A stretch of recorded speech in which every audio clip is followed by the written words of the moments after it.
So I want to actually explain this as well. I made a video about the Riot Act the other day. The first time I recorded that video, I did it without slurring or stuttering when I said tumultuous. And then it hadn't, I did it, and then it hadn't recorded for some strange reason, and I'd done it for like 15 minutes. And then when I re-recorded it, I just kind of really messed it up with my speaking at the start, and it just sounds a little bit sketchy. But whenever I watch my videos back now, I'm really annoyed because I'm thinking loads of different things in my mind that I want to say, or things that need to be said or should be said, and I just kind of convey it quite in a very poor and inadequate manner, really. And sometimes I might not even say the right thing, or I don't use the best words. The words are quite vague and people misinterpret them, or they're easily misunderstood or whatever.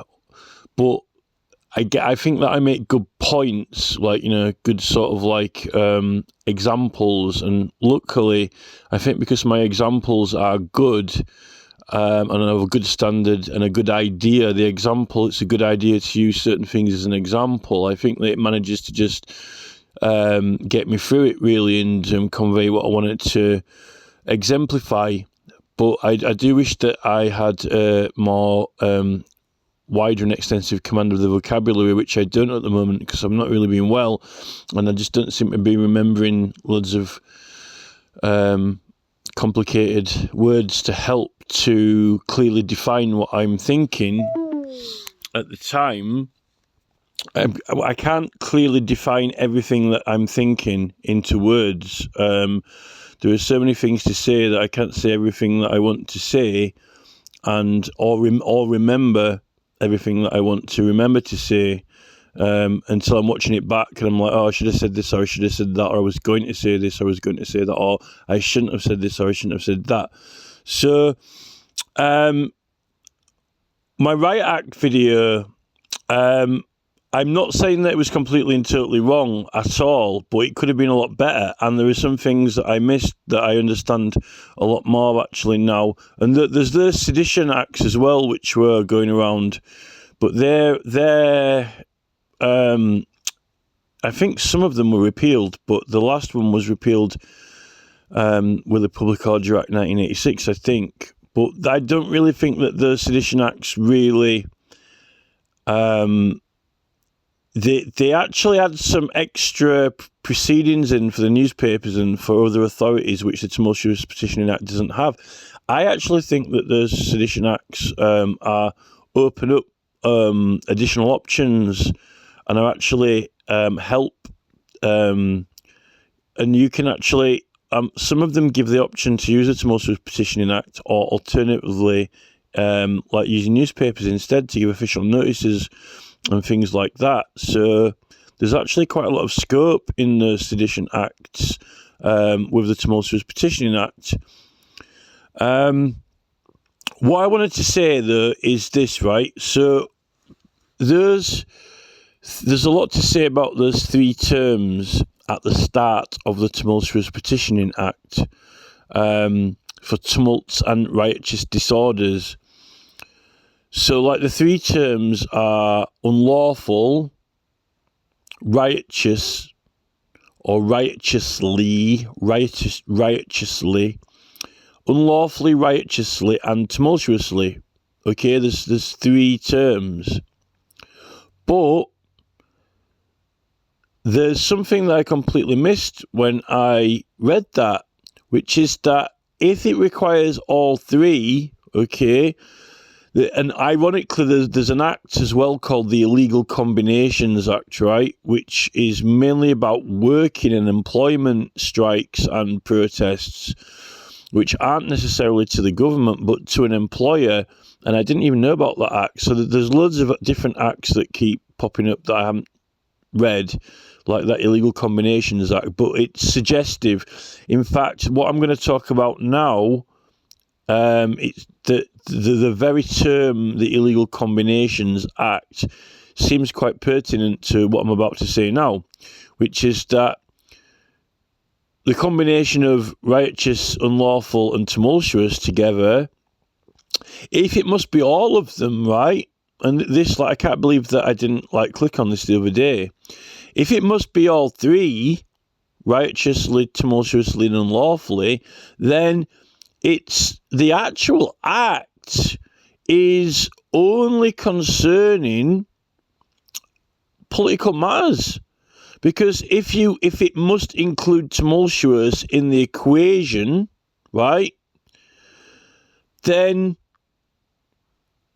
it must be concerning tumults, which is matters and causes to Parliament, because that's what the Tumultuous Petitioning Act is about, matters and causes to Parliament.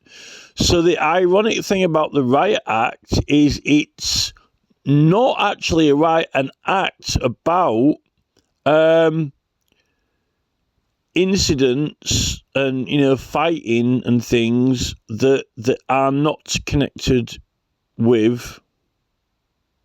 Sorry, it's not about incidents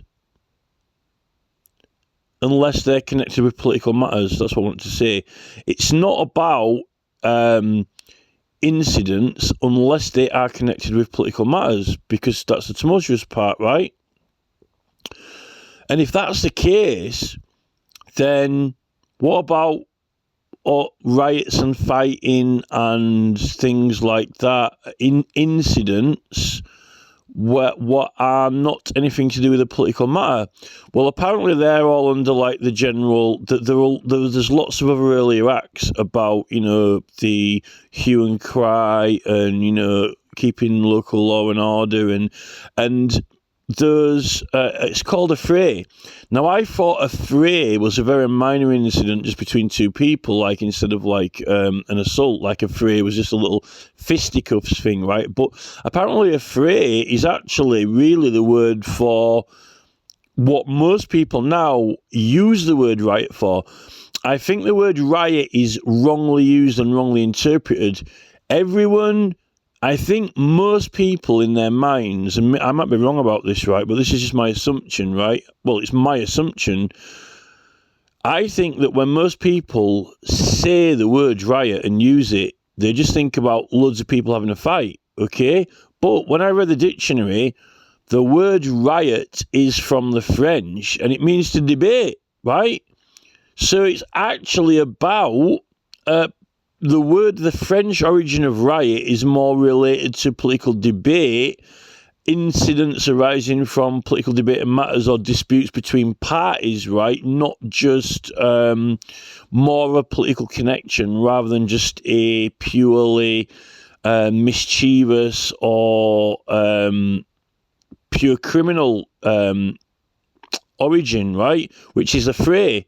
So if you've just got, like, loads of people fighting outside a pub, right, or two pubs, or, you know, 50 people fighting in the street being drunk, you know, or because they're not allowed to go into a circus or something, so they all have a fight, that's a fray, right? It's not actually riot, because it's not actually connected to a political cause or debate or political matter.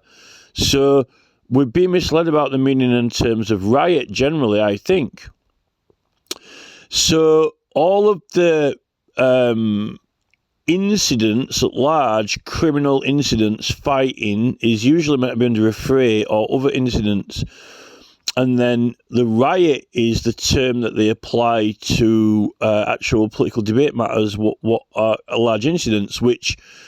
when you've got large political oppositions, when then you can get into civil war at the, higher peak of that, extent of that, right? Or very large parties opposed to each other.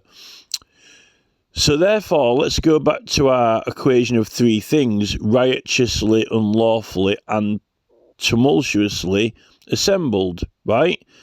So that has to include all three. So this is kind of like this, you know, like it's a bit of the illegal combinations, the title of illegal combinations seems a bit of a hoodwink at that, doesn't it, right? But so it's a little bit of a conundrum, really, to wrap your head around when you think of it, because on the Tumultuous Petitioning Act, you're allowed up to 20 people. without it's not tumultuous with 20 people, right? In law, or you can't violate the 1661 Tumultuous Act unless it's over 20 people. If you've got over 20 people, then it's tumultuous unless you get this consent or court order, which is not tumultuous, right? So, like, but it makes it a bit of a mind bender when you've got these 12 persons, right, under the Riotous Act, because you can have a situation where, well, what happens if you've got 20 people in a riot? It's not tumultuous, so how can you qualify for the Tumultuous Act? Because it says that it has to be over 12 people, but you're not tumultuous there. Now, I was thinking that, you know, if you did have 20 people, you won't be out looking for any more, would you? Because then you would be looking for trouble. You would be looking to enlarge. And it's funny that actually they call it, when you apply privileges to people, they do call it enlarging them. They've been enlarged, right? If you've already got the maximum of 20 people and you're looking for more, you're looking for trouble because you're looking to enlarge it without consent, right? If you've only got 12,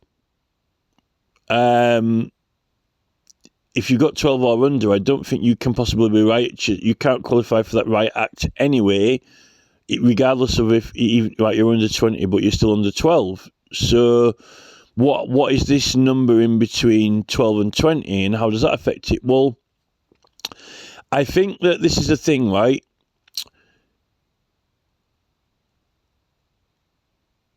If you've got 12 people, right, and they're promoting a political cause and they're out, or you've got 10 and you're looking for another 2, right?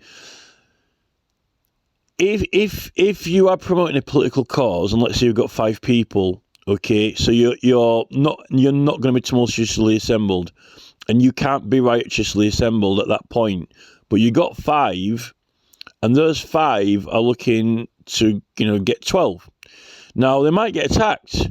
They might get attacked because they're promoting a particular cause, right? By opposition or whatever. So if they get attacked by a large group, they'll get into a riot, or and if it's unlawful. Now this is the thing. You got an incident there when you've got a combination of people, right? So if you got 5 people and it's under 12, they're protected by parliamentary privilege and they're not tumultuously assembled, even under that Riot Act. But if a riot happens, so they're protected by the law, but they might not be physically protected from the other massive group who are attacking them, right? Now, the people who are attacking them, let's say that 50 or 100 people attack the 5, right? But because the 50 people might not be, they might not have any political. Well, if they're opposed to that political cause, but they might not have their own cause, right? Or they might not form a body in a cause or whatever. They might not actually be tumultuously assembled either, but they might be having a riot. But they still would be guilty of a fray, right? So if you've got 20 or 100 people attacking 5, they wouldn't be under any kind of protection because it might not be politically motivated, and they might be drunk, right? Let's just say they're drunk, right? They come out and they're drunk and they just attack them or whatever. Then the small group of people are protected by the law, right? But the large group of people all are not guilty of the riot, though. They would be like a fray, wouldn't they? But if they decide to politically oppose them and they decide that they've all got the same, they all disagree with that cause and they're attacking them because because of that cause, so they're creating their own cause in opposition to it, then they might be forming their own body, which is therefore creating a tumult of more than 20 people without consent, if you see what I mean. So there are some things in and around that. And like, if you've got 12 people and you're looking to get up to 20, which you lawfully can, you've got to be careful, because that's when you're in a danger zone then between like 12 and 20. Whereas if you suddenly get more than 20 joining, more than what you wanted or what you were looking for.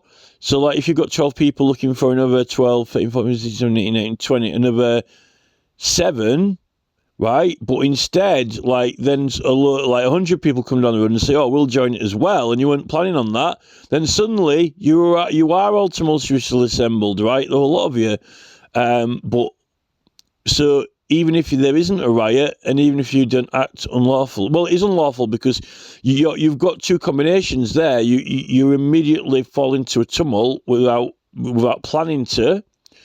Because a lot of people join you when you didn't expect them to, so then you're at that point you're illegal, right? Like William Penn and William Mead, right? And then you are tumultuously and unlawfully assembled, right? But there might not be a riot, but you got to be careful, because then if anyone has a dispute or argument and a riot occurs, then you've got all three combinations, right?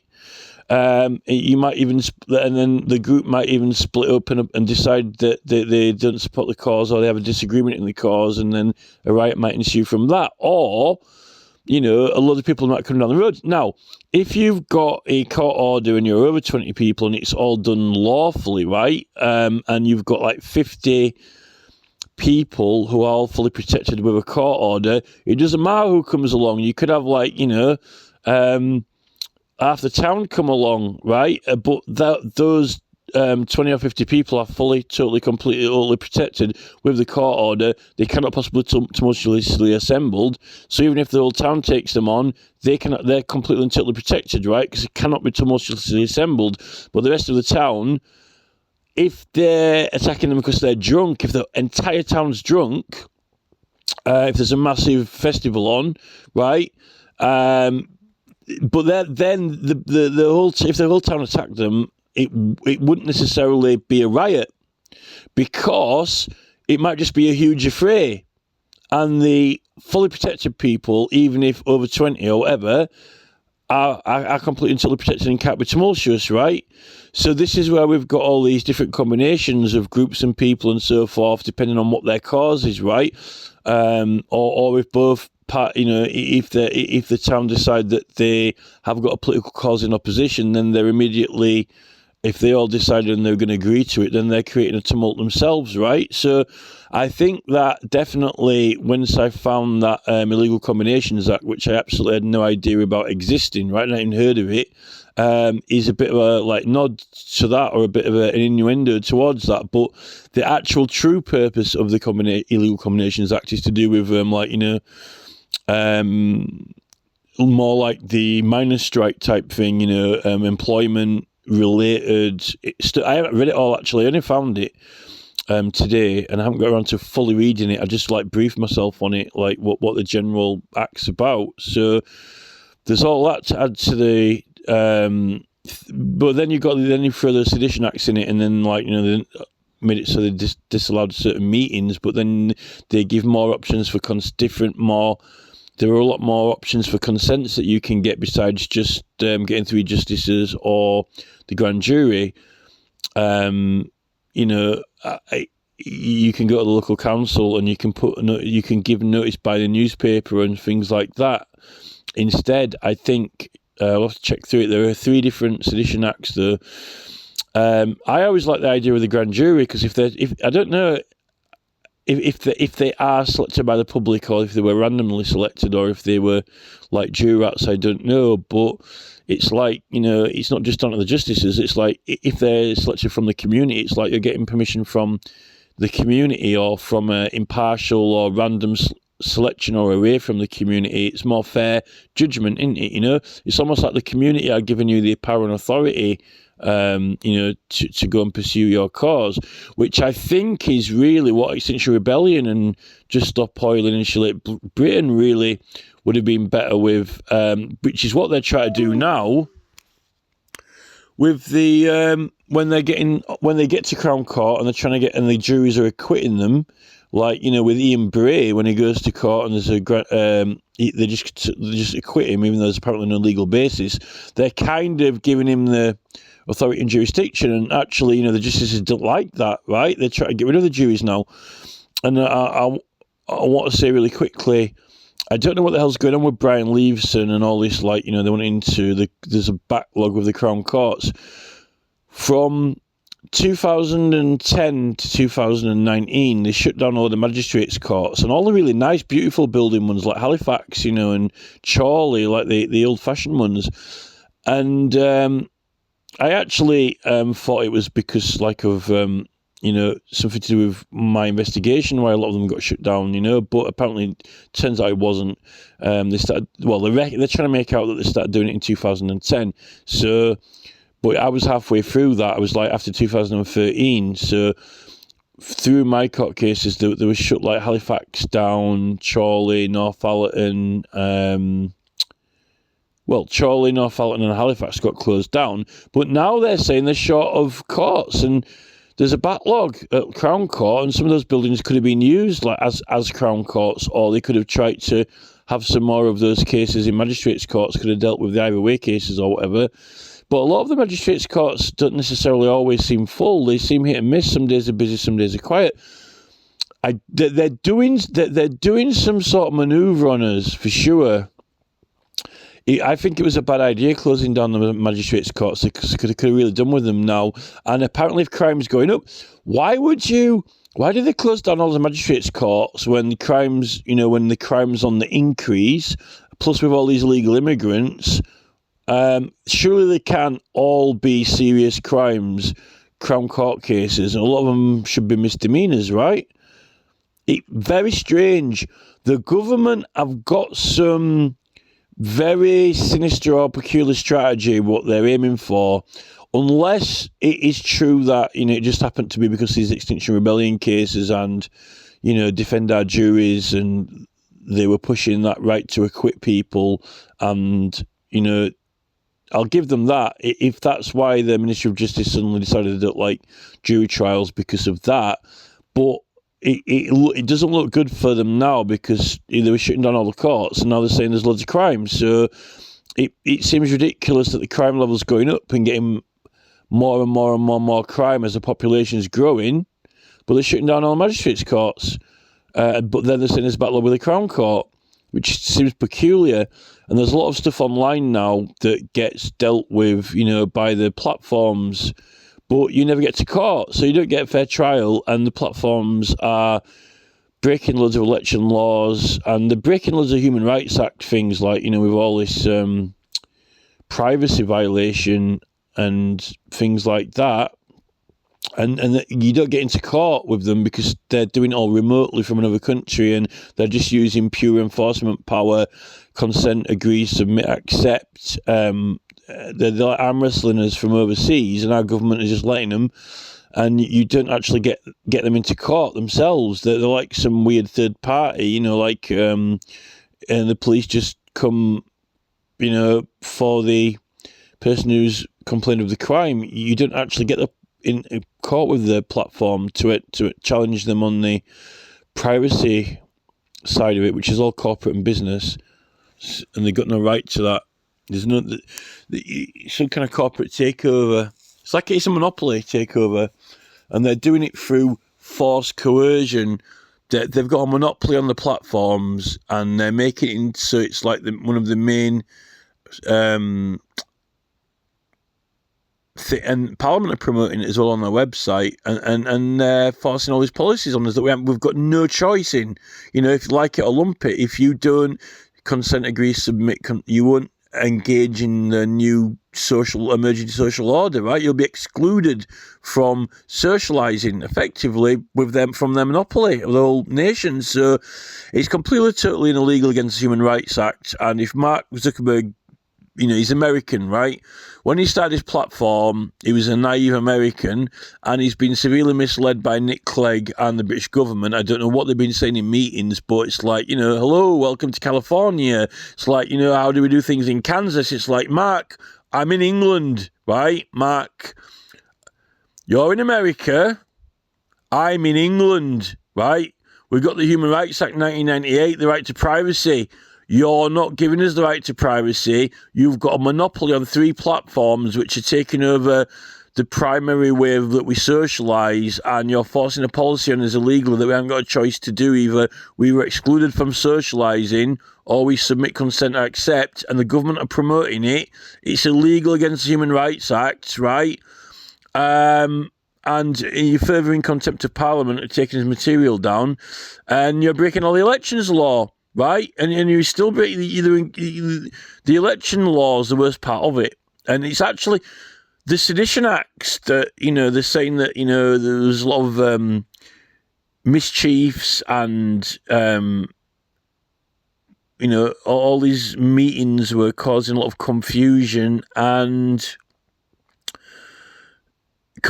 mischiefs, basically. And that's what social media is doing now. Social media is having a worse effect than any of those seditious meetings we're having over, all these riots kicking off. Because what's happening is social media is being used by the main political parties and candidates like Farage and Lee Anderson and even the MPs on the Parliament website. And they're confusing everyone and misleading them that it's okay to share political material, copyright, and it's not. It's actually against election law, and it's actually causing havoc and mayhem. They're causing. I think that when it comes to electoral issues, Farage and Reform are causing more havoc, mayhem, and mischief than people with seditious meetings were doing, and the Electoral Commission are even misled and wrong. Parliament are doing it because all the MPs have got it, the social media and the contact pages. They're causing mischief, mayhem, confusion to the whole nation and world. And this is actually what's happening now. And it's not like factory workers and people in seditious meetings. This is like the main political parties now and their candidates who are doing it, fueled by Mark Zuckerberg's monopoly and Google. And the government have been championing it. So the factory workers aren't the naughty people at the moment. The naughty people are the MPs and main political parties and government. They're the ones who are the naughty at the moment, causing havoc and mass confusion with their social media revolution and their consent to accept their new monopolies. So that's just a briefing. But yeah, I mean, hopefully this like illegal combinations metaphor might explain all these different, tumultuous, unlawful and righteous combinations you can have.